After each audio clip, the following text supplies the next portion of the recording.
Hello बच्चों, welcome to my channel. मैं सवाले sir. कैसे हैं आप लोग? हाँ, थोड़ा सा अपना ध्यान रखना है, ठंडी बहुत बढ़ गई है तो ठंड से बच कर रहें और पढ़ाई को करते रहें, धीरे धीरे पढ़ाई आगे बढ़ाते रहें। मैथ्स वाले सर आ गए हैं आपके लिए एक नया वीडियो लेके। जैसा कि आप जानते हैं कि कॉन्वेक्स और कॉनकेव मिरर को ख़त्म करने के बाद में उनके मिरर डायग्राम, उनके रे डायग्राम, उनकी इमेज कहाँ कैसे बनेंगे वो समझने के बाद, और ये वीडियो जो होगा वो होगा कि आखिरकार किसी ऑब्जेक्ट का इमेज कैलकुलेशन कैसे किया जाता है। फॉर्मूले होते हैं कुछ मिरर में, वो फॉर्मूले बताना है मुझे आज। क्या फॉर्मूले होते हैं, इन फॉर्मूले का क्या यूज है। फॉर्मूले में यूज होने वाला अक्सर तुमने देखा होगा कि कोई फॉर्मूला तुमने पढ़ा तो किसी ने कहा ये मिरर फॉर्मूला है, मिरर फॉर्मूला, और आपसे बोला कि 1/f is equal to 1/v plus 1/u, ये मिरर फॉर्मूला है। तो आप कहोगे सर वो तो ठीक है, लेकिन इसमें एफ यू वी क्या है, तो ये बताना है। अच्छा, कई लोग सोचेंगे सर ने पहले 1/v लिखा फिर 1/u लिखा, जबकि पहले मैंने तो 1/u देखा है। आप लोगों ने अक्सर इसे ऐसा देखा होगा इस फॉर्म में 1/f equal to 1/u plus 1/v, लेकिन मैं जानबूझ के इसे ऐसा नहीं लिख के ऐसा लिखता हूँ। रीजन भी बताऊंगा क्यों। रीजन ये है कि जब मैं तुम्हें लेंस फार्मूला पढ़ाऊंगा इसके आगे तो उसमें माइनस का साइन आ जाएगा इधर। अब वो माइनस का साइन, सिर्फ माइनस का साइन आने से मिरर फार्मूला लेंस फार्मूला में तब्दील हो जाएगा, बशर्ते तुम उसको ऐसे लिखना सीखो। तो कैसे लिखना, देखो ऐसे लिखना। अगर तुमने ऐसा लिखा तो फिर माइनस लगाने से काम नहीं बनेगा, फिर इसका प्लेस बदलना पड़ेगा, इसका प्लेस यहाँ करना पड़ेगा, इसका प्लेस यहाँ, तब जाके काम बनेगा। लेकिन अगर तुमने इसको ऐसे याद किया होगा तो फिर तुम्हारा काम आसान होगा ना, लेंस फार्मूला याद करना, क्योंकि तुमने उसको एक्चुअली फॉर्म में पहले से याद करके रखा है इस फॉर्म में। तो जैसे माइनस लगाओगे तो क्या बन जाएगा, लेंस फार्मूला। ठीक है, अभी मिरर फार्मूला है, फिर आप प्लस है दो मिरर फार्मूला। अब इस मिरर फार्मूले में 1/v का क्या मतलब है और u का क्या मतलब है, ये सब आपको बताना है। ठीक है, तो क्लास 10th के साइंस का चैप्टर 10 है, जिसमें कि मिरर फार्मूले पर चर्चा होगी आज। इससे रिलेटेड जितने भी टॉपिक होंगे मिरर फार्मूले से, उन सब पर बात करी जाएगी। सबसे पहले आता है मिरर फार्मूला, तो आप नोट कर लो, यही होता है मिरर फार्मूला। अब देखो, वैसे तो इसका प्रूफ भी है और मैं तुम्हें वो करा दूंगा, लेकिन 10th क्लास के हिसाब से जरूरी नहीं है। अगर 11th क्लास की वीडियो में मैंने कहीं और फिजिक्स में डाला कोई वीडियो तो उसमें जरूर डालूंगा मिरर फार्मूले का प्रूफ क्या होता है, क्योंकि 11th 12th में ही इनका यूज है। अभी आपको सिर्फ जानना काफी है कि मिरर फार्मूला क्या है, और अगर आपकी डिमांड हुई, आपने कहा कमेंट बॉक्स में कि सर इसका प्रूफ बताओ, तो मैं जरूर इसका वीडियो डालूंगा और बढ़िया से बढ़िया तरीके से इजी मेथड में इसका प्रूफ आपको बताऊंगा, है ना। लेकिन जब तक आप बोलेंगे नहीं तब तक नहीं, तब तक सिर्फ ऐसे याद रखो। ठीक है, ये है mirror formula. Where F is focal distance या फोकल लेंथ बोलते हैं, है ना, फोकल डिस्टेंस या focal length, v is a image distance and u is a object distance। समझ पा रहे हो क्या है u ऑब्जेक्ट डिस्टेंस? एक बार देख लो, मैं दिख रहा है, चमक तो नहीं रहा? नहीं दिख रहा है, पर्याप्त दिख, मस्त दिख रहा है। ठीक है, कोई दिक्कत नहीं। देखो f क्या है, फोकल डिस्टेंस, v क्या है, इमेज डिस्टेंस, u क्या है, ऑब्जेक्ट डिस्टेंस। अब बात आती है कि सर इनका यूज कैसे करते हैं, वो भी बता दो हमें। तो मैं तुम्हें बता दूं, ये सब जो चीज़ें दी गई हैं इनको ऐसे समझो कि मान लो कोई एक कॉनकेव मिरर रखा हुआ है ना, इस पे हमें इमेज फॉर्मेशन करना है। तो पहले इसको कॉनकेव ढंग से बना लो, तो ये बन गया कॉनकेव, अभी नहीं था, बन गया। ठीक है, कॉनकेव बन गया। अब इस पर मुझे ये रही प्रिंसिपल एक्सिस, यहाँ कोई रखा मैंने, क्या यहाँ मैंने कोई ऑब्जेक्ट रखा, मान के चलो ये रहा इसका फोकस पॉइंट और ये रहा इसका सेंटर पॉइंट, है ना। फोकस और सेंटर बना लिया हमने, ये सेंटर और ये फोकस। अब अगर मैं किसी ऑब्जेक्ट को बियॉन्ड सी रखता हूँ तो आपने देखा होगा कि बियॉन्ड सी रखने वाला ऑब्जेक्ट जो इमेज देता था, इसीलिए मैंने डायग्राम पढ़ाए थे। अब ये नहीं कहना सर ये नहीं पता हमें, ये पता होना चाहिए तुम्हें, ठीक है।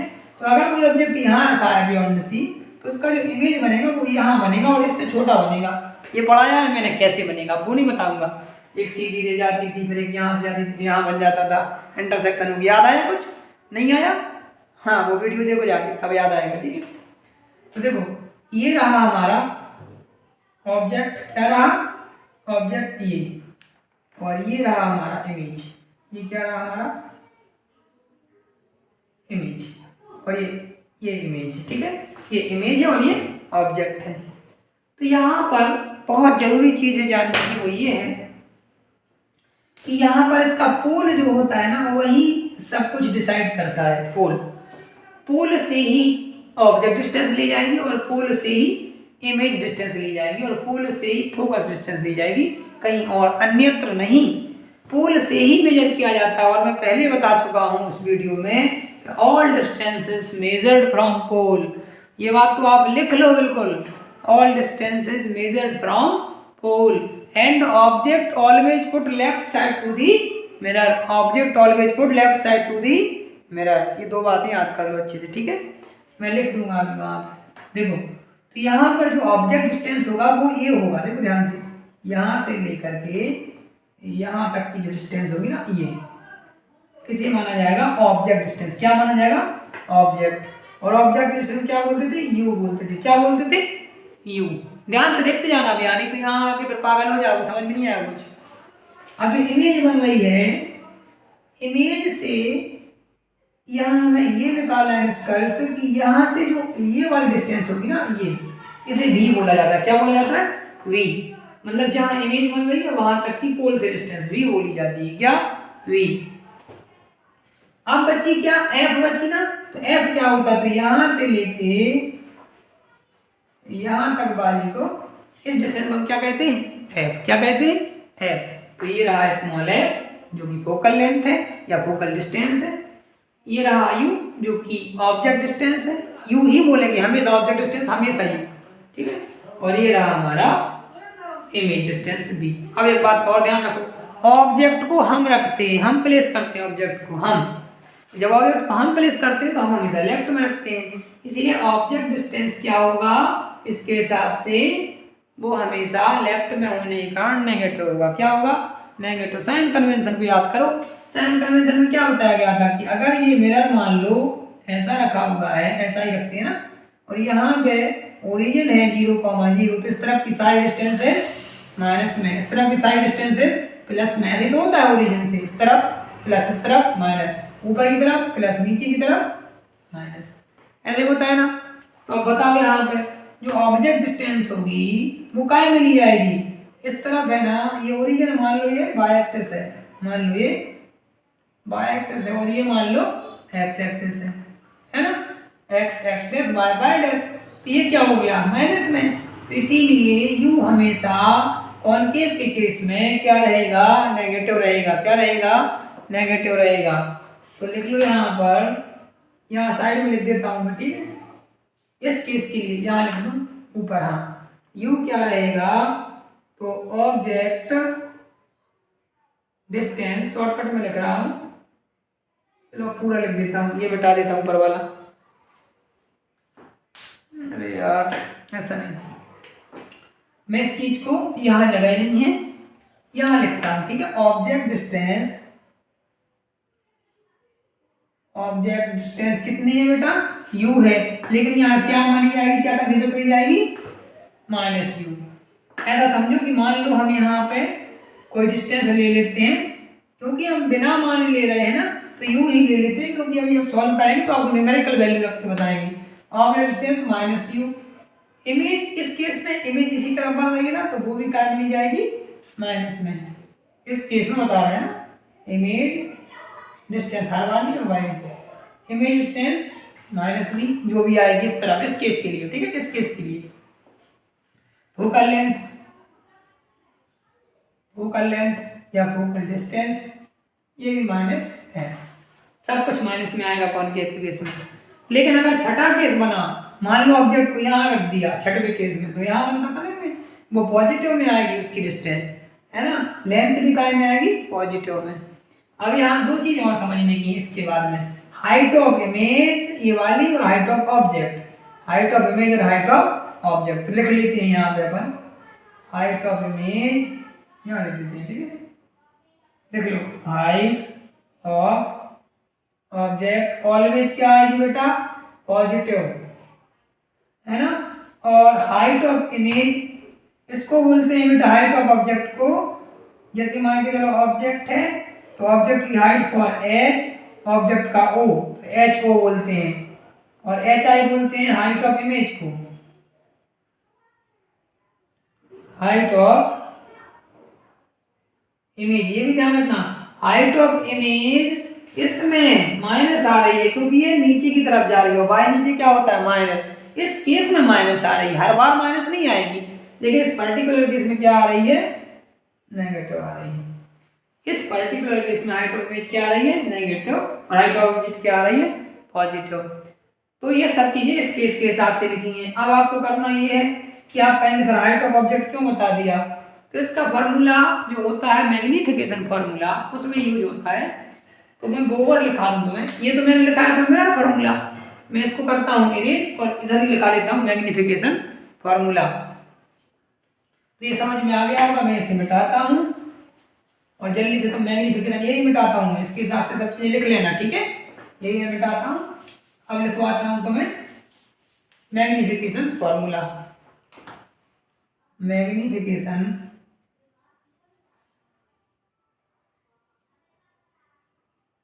Formula H I upon H O, मतलब height of image upon height of object is equal to minus का वी अपॉन यू, ये होता है मैग्निफिकेशन फॉर्मूला, नोट कर लो इसको, है ना, H I upon H O equal to minus V upon U, इसे कहते हैं मैग्निफिकेशन फॉर्मूला। काय के लिए, मिरर के लिए, लेंस के लिए नहीं है ये, लेंस में जब पढ़ेंगे तब पढ़ेंगे, मिरर के लिए है मैग्निफिकेशन फॉर्मूला।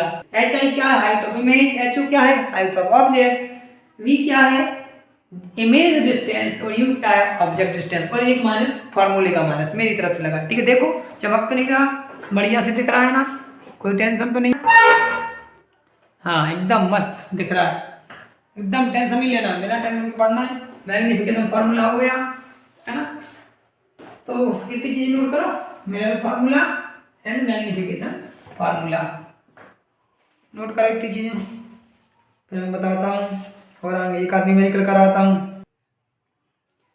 हाँ तो ये लिख लिया, इसके बाद एक और बहुत इंपॉर्टेंट रिलेशन है, रिलेशन बिटवीन, वो ही लिखा दूं मैं कि वो होता है बेटा जो एफ होता है वो आर अपॉन 2 होता है, ये भी लिख लो, और इस फॉर्मूले में बेस्ड एक क्वेश्चन है आपकी एनसीईआरटी बुक में, वो मैं करवा देता हूँ। देखो पेज नंबर बेटा 168 पर, पेज नंबर 168 निकालो एनसीईआरटी 10th क्लास साइंस की बुक में, पेज नंबर 168। हाँ तो बच्चों देखो एनसीईआरटी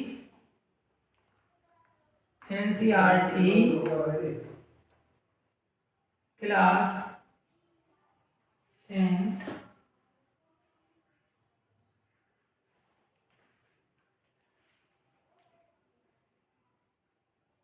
साइंस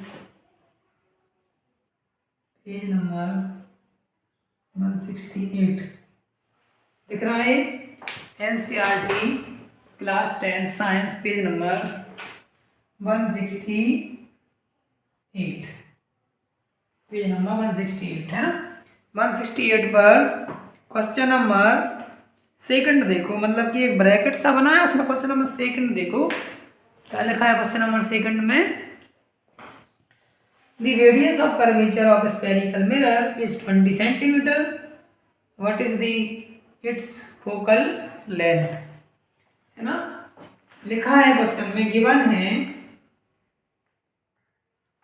है क्वेश्चन में, क्वेश्चन सेकंड में बेटा पेज नंबर 168 पे क्वेश्चन नंबर सेकंड, है ना, radius of curvature 20 centimetre, radius of curvature,